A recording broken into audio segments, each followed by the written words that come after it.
everyone, Drea here. So today we're going to be talking about washi tape. It's so on trend and popular right now and has been for the last couple years. So this is an example. This one is from K & Company Smash Collection. It has beautiful prints on it, which is the reason why I make my own now, because if I had the option, I would probably have hundreds of designs.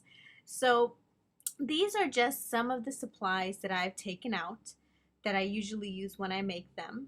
So definitely you're going to need to start with is scissors. And I love the Cutter Bee non-stick scissors because we're working with this sticky surface and they're precision, so it's easily cut. Now we're going to need double-sided tape. So the tape that I choose is acid and lignin free because I like to make my washi tape acid and lignin free. So I have 1/2 inch size here, but you can use any size that you would like. Now I'm a huge stamper, so I love inks. So here I have some Brilliance, some StazOn, and I also have some VersaFine, and these are also acid and lignin free, but you can use anything that you would like. And of course we're going to need stamps. Now this is the perfect time to use those smaller scale stamps. This is just a really cute star one that I'm using. Now also smaller scale sentiments. This one is just a roller with Monday through Friday and some seasons of the year. Perfect for project life. But of course anything will work and will come out awesome. So now on to the main thing we're going to need, which is tissue paper. Now this tissue paper right here is acid and lignin free tissue paper, but you can use any tissue paper that you would like, and I especially like the printed ones because it's basically no work. You're just going to take your double-sided tape and put it on top of this, and you're not going to need to do any stamping or anything like that, just really quick and easy if you'd like that option. But most of the time I make it on my own because I love to stamp. So this is the tissue paper that I use. It's unbuffered, acid-free tissue paper. So it's acid-free, archival-free, lignin-free, and I got it on eBay. You can see the seller's name right there, and you get a whole bunch. So you've got tons of washi tape to make when you buy this. So then here is the pieces that I have.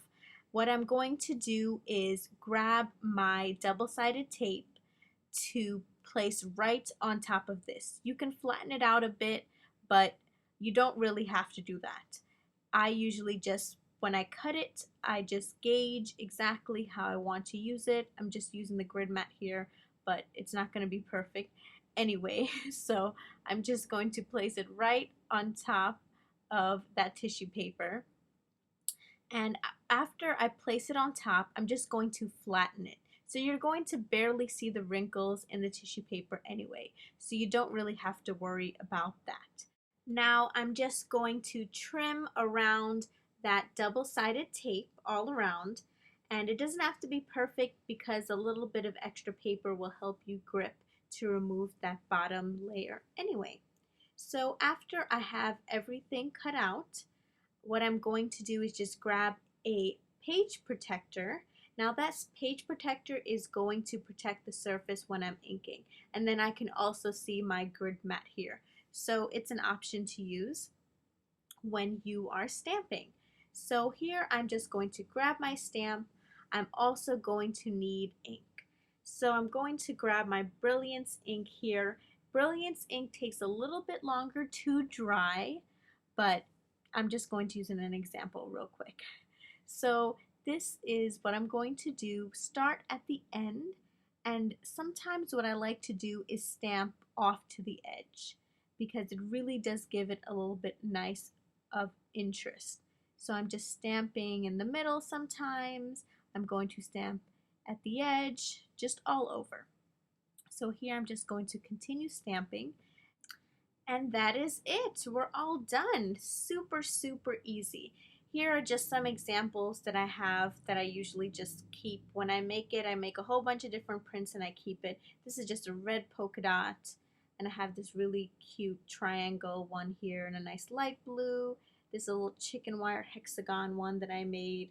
and this one came out really nice, a nice really pretty kind of script. I also made an arrow washi tape. This one is just in a nice orange color. So let me show you what this looks like on a piece of paper.